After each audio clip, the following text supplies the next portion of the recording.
E aí pessoal, tudo bem? Eu sou Nayara, esse é o canal Dignidade Não Cabe Aqui. Hoje eu vim trazer a resenha de mais um livro do mês do gigante da ficção científica, e o livro de hoje é A Mão Esquerda da Escuridão, da Ursula Le Guin. A história fala de Genly Ai, que é o enviado do Ecumen para o planeta Getten, também chamado de Inverno. Não entendeu nada? Eu também não da primeira vez que eu li, mas eu vou ser boazinha e vou traduzir pra vocês, depois da vinheta.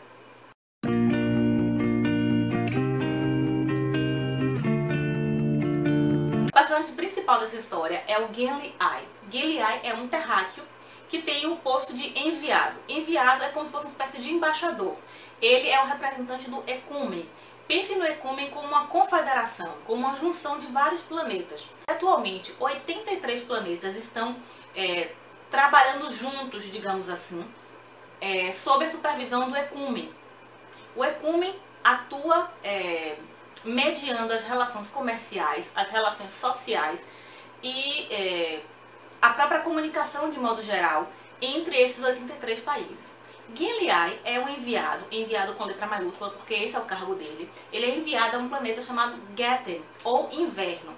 Ele é chamado de Inverno pelos terráqueos porque ele é extremamente gelado na maior parte do tempo. Ele se divide entre muito gelado, tipo glacial, e pouco gelado. E aí o Genly Ai é enviado para esse planeta como um representante da proposta do Ecumen para que Getten, que é o único planeta que não faz parte ainda dessa confederação, dessa junção de planetas, possa fazer parte. Por que ele vai sozinho para lá?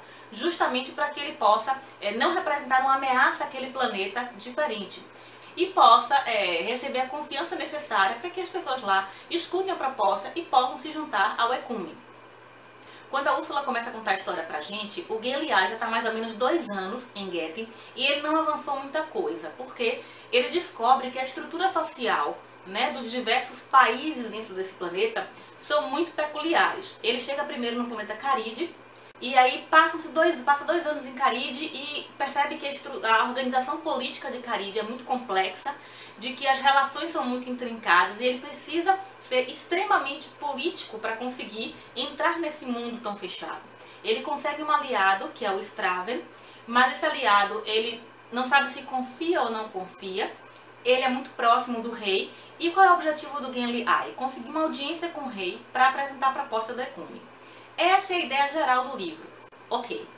Poderia ser mais um livro de ficção científica, poderia ser mais uma história cheia de conspiração, cheia de conchavos, cheia de reviravoltas políticas, mas é muito mais do que isso. Aqui no fundo do livro tem uma frase assim: tão profusa e original em sua inventividade quanto o Senhor dos Anéis.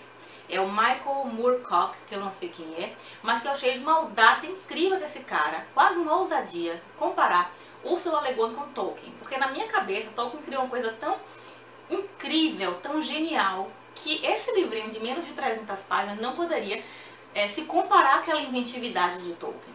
Só que depois que eu li esse livrinho de 300 páginas, eu achei que eu que estava sendo muito audaciosa ao não me permitir colocar no mesmo patamar de Tolkien mais ninguém. A história que Le Guin traz aqui é incrível justamente por isso, porque ela cria planetas, ela cria países dentro de planetas, ela cria raças dentro dos países, e ela nomeia tudo isso, ela cria uma história para tudo isso, ela cria características específicas para tudo isso, que é justamente o que aproxima ela de Tolkien, né? Uma das coisas que aproxima de Tolkien, porque tem outras também. Eu acho que é muito mais interessante eu falar de coisas pontuais e da minha relação com essa leitura do que contar a história toda, porque o objetivo não é esse. Vocês podem pegar uma sinopse, inclusive está muito bem escrita aqui na orelha do livro, e ler. Minha função aqui não é essa, meu objetivo aqui não é esse. É mostrar pra vocês o que é que tem de tão interessante nesse livro que me fez realmente achar que essa é a melhor leitura de ficção científica que eu já fiz até hoje. Não só nesse mês, mas até hoje na minha vida. Então, por que Ursula Le Guin, eu concordo que ela possa ser comparada, claro, com as devidas proporções a Tolkien. Primeiro por essa característica, essa capacidade de criação de mundos, de raças e de peculiaridades dessas raças e mundos. Segundo, porque esse livro não conta a história de Genly Ai, esse personagem principal, nem a história de Getten, nem a história de Straven. Esse livro traz a história de uma jornada de várias pessoas, de vários mundos, de vários conceitos, e uma jornada também do leitor, porque eu me senti, em certa medida, como Genly Ai. Eu também era a estrangeira que chegava nessa história e que tinha que baixar as minhas defesas, suspender os meus conceitos e preconceitos para conseguir comprar essa história. Essa jornada que a Úrsula traz, que a Úrsula apresenta de uma forma magistral, é uma jornada que fala muito de dois temas que o Tolkien gosta muito de tratar, que é a amizade e a fé. Então, a amizade aqui retrata a amizade que se confunde com amor, porque a amizade talvez seja uma das formas mais nobres de amor, né? Ela traz isso de uma forma tão bonita, tão delicada e tão encantadora e que vai envolvendo a gente aos poucos, que é algo maravilhoso. E a questão da fé, seja a fé no outro, seja a fé no estranho, seja a fé na vida, nas pessoas, seja a fé no incompreensível. Ela traz a fé de várias formas, não no sentido religioso necessariamente, embora também haja um componente religioso aqui muito bonito, mas ela traz a fé de uma forma muito mais ampla. A Úrsula é tão incrível nesse livro que, assim, o livro é narrado em primeira pessoa. Dois personagens se alternam, né, na narração dos capítulos. Um é o Gimli, o outro vocês vão descobrir quando lerem. E há outros tipos de capítulos em que ela conta a mitologia de Gethen, ou inverno, como os terráqueos chamam. Então ela traz lendas, ela traz histórias antigas, ela constrói uma mitologia mesmo, desde a criação do mundo até outros tipos de arquétipos que estão presentes em outras histórias de civilizações, e ela traz isso aqui. Então você quase imagina que Gethen existe. Ela faz uma coisa tão verossímil, tão incrível, que você quase acredita que Gethen realmente é um planeta habitado e com o qual a gente poderia fazer contato em alguma medida, em algum momento. Bacana, muito bacana isso. O ponto central desse livro é a organização sexual dessa sociedade, e você não pode discutir a organização sexual sem discutir a organização social, né? E vice-versa. São duas coisas extremamente intrincadas, e a Úrsula abre nossos olhos aqui nessa história para essa relação super íntima que muitas vezes a gente esquece. E a gente não consegue evitar de fazer comparações com a nossa sociedade. Inclusive teve um momento muito surreal em que eu li um trecho, né, de que tinha um homem grávido. E aí a minha cabeça ficou meio confusa, aliás ficou bastante confusa, porque eu dizia, não, eu li errado, eu li sem atenção, eu não reparei, vamos voltar para ler. E aí depois eu voltei para ler, não, era isso mesmo, era um homem grávido. Eu dizia, não, deve ter sido um erro de tradução, porque senão não tem como ter um erro de tradução nesse trecho específico. E aí veio o clique, que era óbvio, mas eu não estava me dando conta dele, de que essa sociedade tem uma característica extremamente peculiar e que eu não falei até agora para vocês. E que foi o que chocou Gimli, e foi difícil para mim no começo, porque eu sou uma terráquea assim como Gimli, por isso que eu falei que em muitos momentos nós somos Gimli também, ele nos representa. É porque ele diz que maior do que o choque cultural que ele teve quando saiu da Terra e chegou em Gethen, foi o choque biológico, porque ele não sabia como conviver, como lidar com criaturas que eram 80% do tempo hermafroditas assexuados. Então assim, deixa eu explicar. Ninguém em Gethen tem um sexo definido, não tem a noção de homem e mulher em Gethen. Todo mundo, potencialmente, é homem e mulher, eles não têm um sexo definido. A cada 26 dias, eles entram num ciclo chamado Kemer, ou Kemer, e aí acontece a diferenciação sexual. A partir da maior secreção, digamos, de hormônios masculinos ou femininos, eles se tornam mulher ou homem temporariamente. Então todo mundo pode ser homem, todo mundo pode ser mulher, todo mundo pode ter filhos. Só isso, que parece tão simples, mas não é, modifica completamente a estrutura social e política de Gethen e traz reflexões incríveis. Lembra quando eu falei nas intermitências da morte, de que eu nunca tinha imaginado que o fato das pessoas não morrerem traria tanta repercussão e em tão variados níveis? Pois é, aqui também. O fato de não existir sexo definido, não se existir homem e mulher, traz tantas repercussões. A gente imagina algumas, mas a gente não imagina tantas repercussões, de tantos nuances possíveis e tantas coisas incríveis possíveis, como isso que Úrsula Le Guin traz. Então isso também foi genial, assim, a capacidade inventiva e a capacidade de reflexão crítica dessa mulher é sensacional. E ela tá viva ainda, ela tem 91 anos, ela mora em Portland. Ela outro dia fez um discurso, que eu vou deixar o link aqui embaixo pra vocês, um discurso lindo de um prêmio que ela recebeu, que eu não lembro agora qual foi, mas eu vou deixar no link. E ela é brilhante, assim, ela é encantadora. Ouvir Úrsula Le Guin falar é encantador e ler Úrsula Le Guin foi encantador. Assim como Gimli teve um choque incrível de encontrar esses hermafroditas assexuados, os hermafroditas assexuados também tiveram um choque incrível em encontrá-lo, porque para o pessoal de Gethen, quem tem sexo definido, homem e mulher, é um pervertido. 3 a 4% das pessoas de Getting são pervertidos, ou seja, eles são definitivamente homens, definitivamente mulheres. Eles não são excluídos, mas eles são tolerados, apenas tolerados na sociedade. É como se fosse um lugar, assim, a gente não agride vocês, mas vocês têm um lugar diferenciado na sociedade. Até o dado momento, é a melhor leitura de ficção científica que eu já fiz na vida.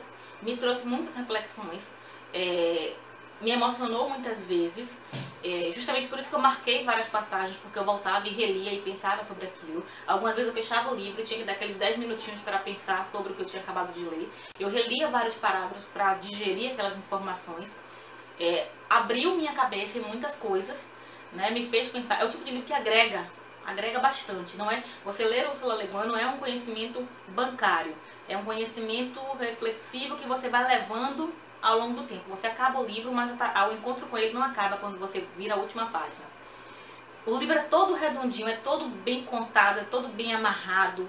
A dinâmica dele é muito gostosa, a leitura flui de forma muito fácil, de forma muito gostosa. Você tem prazer em ler esse livro. Bom, e para encerrar essa resenha, eu queria dar, como eu falei, 3 dicas que foram muito úteis para mim no encontro com esse livro, e eu acho que servem para quem quer ler ficção científica de modo geral e ainda tem alguma resistência, porque afinal de contas, essa série de vídeos, de leitura sobre ficção científica nesse mês especial do Gigante é justamente para isso, né? Para desmistificar um pouco essa ideia de que ficção científica é muito difícil, que é muito complicada, que é muito técnica, que é muito quadrada, ou então que é mentira pura. Né? É uma leitura que te traz muito conteúdo, que te traz muita coisa para pensar e que é muito prazerosa. Então a primeira dica que eu dou é que você não se preocupe com os nomes. Os nomes são muito complicados, ela usa nomes bem diferentes, nomes que não tem muito a ver com a nossa língua, que são muito estranhos, pelo menos para a língua portuguesa. Mas aí eu me desapeguei disso. Eu li os termos como eu achava que deveria pronunciar, né? E ia passando por cima, não me preocupava em ficar gravando cada termo, cada título, cada nome, porque eu apostei na ideia de que isso ia se tornar automático e espontâneo ao longo da leitura, e foi o que aconteceu mesmo. Sabe literatura russa? Que se você ficar se preocupando como é que pronuncia corretamente Raskolnikov, você perde a ação de Raskolnikov? Pois é, exatamente isso. Então, não se preocupe em entender direitinho e gravar direitinho cada nome que Ursula Le Guin usa aqui, porque são todos muito complicados, mas você vai pegar muito bem no decorrer da leitura. A segunda dica que eu dou é que você sinta a história. Sabe aquela frase que usam muito no Facebook, que dizem que é de Clarice Lispector, mas eu não faço ideia se é mesmo, porque eu só li um texto dela e essa frase não estava lá. Que não se preocupe em entender, viver ultrapassa todo o entendimento. Independente da autoria dessa frase, ela serve muito para ficção científica e de modo específico para esse livro. Então não se preocupe em entender cada palavra, cada ação, cada acontecimento. Sinta, sabe? Sinta a história, se deixe ser absorvido pela história, que vai fazer sentido. Você vai entender o curso dos acontecimentos. E a terceira e última dica é uma dica que a Ursula Le Guin dá logo no prefácio. E ela diz o seguinte, que quando a gente lê um livro, a gente entra numa espécie de loucura temporária. Normalmente se sai dessa loucura quando a gente termina a leitura. Mas se você não consegue entrar nessa loucura temporária, você não consegue ler o livro, você não consegue entrar na história. Então, uma dica que a Ursula Le Guin dá e que eu reforço bastante é de que você compre a história. Compre o pacote fechado, com os prós, os contras, as dificuldades, as facilidades. Compre o pacote fechado da história, né? Baixe ao máximo suas defesas, seus conceitos, seu background, tudo que você acha que é definido e que é daquele jeito, aquela velha opinião formada sobre tudo. Bote isso tudo em suspenso e compre a história. E aí você vai ver que a experiência é outra, o encontro é outro com o livro que você está lendo, com a ficção científica e especificamente com A Mão Esquerda da Escuridão, que eu passei o livro todo querendo entender o que significava esse título. Eu sempre quero saber o que significa o título, porque o autor escolheu ele, e essa é a tradução literal do nome em inglês. E é lindo, vocês vão descobrir no final o que é a mão esquerda da escuridão. Eu nunca ia imaginar, depois que eu li eu achei que era muito óbvio, mas eu nunca ia imaginar antes, mas dá um toque de poesia a mais na história. Ursula Le Guin, como escritora de ficção científica soft, não poderia deixar de fora poesia nunca da história dela, e é um livro sensacional, é um livro maravilhoso, que eu recomendo muito que vocês leiam. Então se você aí tem na sua estante A Mão Esquerda da Escuridão, pegue e vá ler. Se você não tem ainda, tiver a oportunidade de encontrar esse livro, pegue e vá ler, porque ele vale muito, muito, muito a pena. É isso, se você gostou do vídeo, clica aqui embaixo no gostei, ajuda a divulgar o canal, me motiva. Se você chegou aqui agora, seja bem-vindo. Esse é um espaço de interatividade, deixa o seu oi, seu comentário, suas perguntas, se você tiver. Se você já leu A Mão Esquerda da Escuridão e quiser deixar algum comentário sobre o que você achou da leitura, coloca aqui também. Se tiver alguma dúvida sobre ficção científica, quiser compartilhar, quiser perguntar, pode ficar à vontade. Eu não garanto que eu vou saber a resposta, mas eu garanto que eu vou pesquisar. E a gente pode começar uma conversa bacana, tá certo? Espero que vocês continuem acompanhando o mês do gigante da ficção científica. Faltam ainda 2 livros. Eu leria na sequência Neuromancer, do William Gibson, e depois escolheria um livro para substituir o Valis, do Philip K. Dick. Só que Neuromancer não chegou ainda, e aí eu tive que substituir então 2 livros. Eu substituí, mudei na ordem, né, o Neuromancer, ele foi para o 5º lugar, e no 4º entrou Um Cântico para Leibovitz, do Walter M. Miller. Algumas pessoas ficaram muito animadas quando eu postei a foto no Instagram. Se você não me segue ainda no Instagram, vou deixar aqui embaixo. O endereço é @dignidade-não-cabe-aqui. Lá eu posto sempre que eu tô lendo, atualizo as coisas, faço comentários do que chegou, de coisas que eu descobri, indico canais, etc. Vocês podem me seguir também no Twitter, que é @dignidade-nc aqui, ou no Facebook, que é Dignidade Não Cabe Aqui. Um beijo e até mais. Tchau!